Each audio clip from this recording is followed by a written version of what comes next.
Hey people, Mike Martins here with the Mike Martins channel. Thanks for joining, liking, and subscribing, and being part of the channel and all that jazz.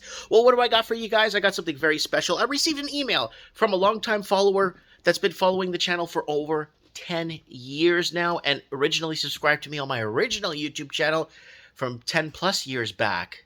Thank you. Well, the email read basically, hey Mike, can you do one of your housing ripoff videos? It's been a while. And, you know, we've been comparing pricing and how money laundering has affected the housing markets in blue states of America, in Canada, United States. I'm in Canafornia now. I officially live in Canafornia. We don't live in Canada. It's Canafornia. Canafornia turned into basically, Canada turned into California is what happened. Basically unemployment, tons of public sector government jobs, multiple layers of government, taxation through the yazoo, carbon taxes, all kinds of BS that's disenfranchising Canadian middle class. And not only that, we're getting destroyed with money laundering here and artificially propping up housing. And that's basically a major, major problem. And that's why they had to do what they did in 2020. You know, the you-know-what that we're not allowed to talk about. This is what they're asking, to make another housing ripoff. So this is the housing ripoff segment that we have. Oh, it's right here. Sorry. Housing ripoff that we have, like garage is selling for over $1 million, all kinds of bizarre properties. And these are just not one-off properties. These are everywhere. So this article was sent to me. It was publicly posted here by Urbanized.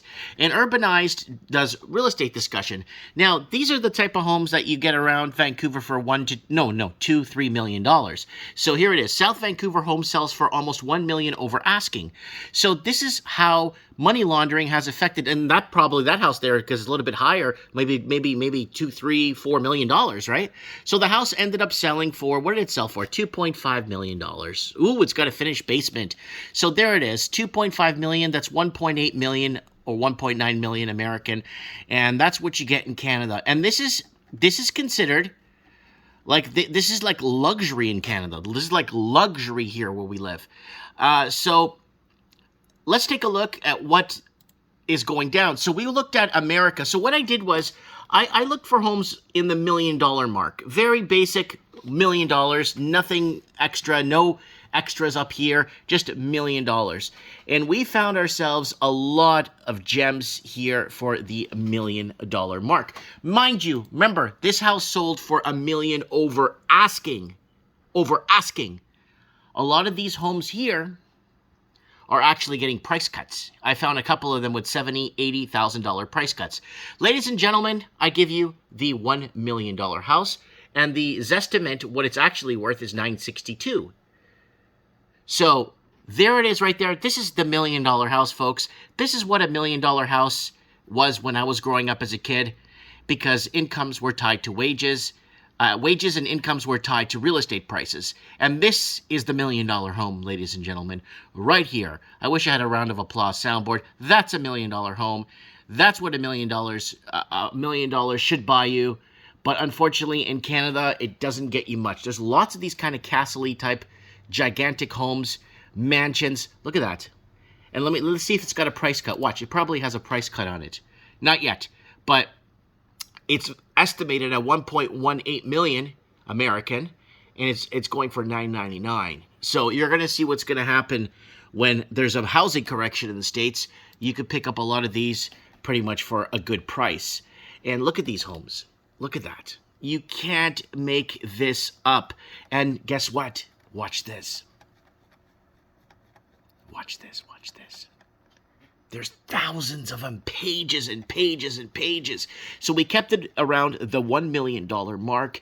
And this is the problem that we are facing here in, again, English-speaking world and blue states of America. And as red states flip blue or whatever's happening in the United States, you're going to start to see the diminishing, crumbling real estate prices. So there it is. That's your $1 million home. And in comparison to what this is, I can't make this stuff up. And there's multiple. There's tons of them selling for this much money. And that's the bang for the buck that you get, because Canada would be in a recession without money laundering.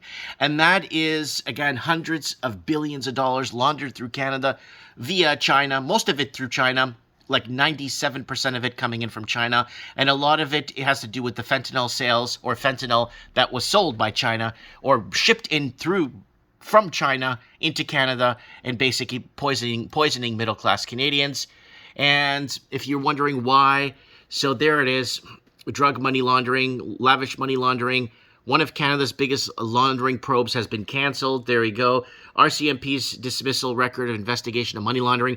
They are not investigating it in Canada because it would just bring down this house of cards that's on a house of cards on a bubble on a sailboat somewhere in the East Mediterranean. That's how fragile it is. Yes, it's Italian, fragile. But that's what's been happening. Canada and Canadians have been disenfranchised for pretty much started in 2010. We were supposed to see a major housing correction in 2010 because wages were already 11 times the annual income to buy a home, and then we started seeing go to 14 times the annual income, and then 16 times, and now we're at a point now where and then when people say, well, I make $270,000 a year, Mike. Okay, 4 times my annual income. That's $1 million. I could buy $1 million house. Oh, who do you work for? I work for the government. Of course you work for the government. We're talking about private sector people that actually fund the public sector. I paid my PST the other day. You see what I'm saying? I'm funding this garbage. I'm funding these people, and majority of people that have no idea what they're doing for the government, but they're there making their 6-figure incomes, while the rest of us get disenfranchised and taxed to death. And that's the problem. You need to stop looking at, well, I know a doctor that makes $460,000 a year, Mike. That's fantastic.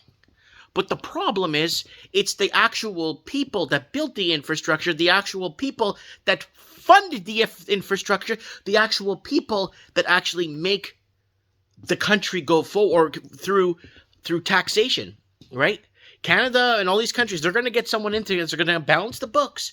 They're going to, and like I said before in many videos, they're going to have to call 80% of the public sector, or they're going to have to raise interest rates to absorbable amounts to clear all the bad debt, or they're going to have to basically raise taxes to 24-25%.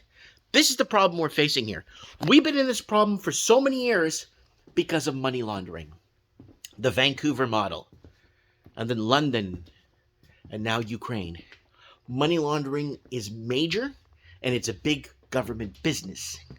And it's been designed in a way to take over the Canadian middle class, American middle class. That's why you have Canafornia. And we've been talking about Canafornia on here for years. And that's why it's happening in Australia, New Zealand, the UK, all over the place. Anyways, guys, there's your housing ripoff video. It's beyond anything you could imagine. And for someone like to get a starter home like that for $1 million over asking for a family to start out, how is that even humanly possible? It's by design. And when they tell you the earth is so overpopulated, we need to cut down on the population, and there's too many people, we just reached 8 billion people in population, think twice. Think. Anyways, Mike Martin's here. I have spoken.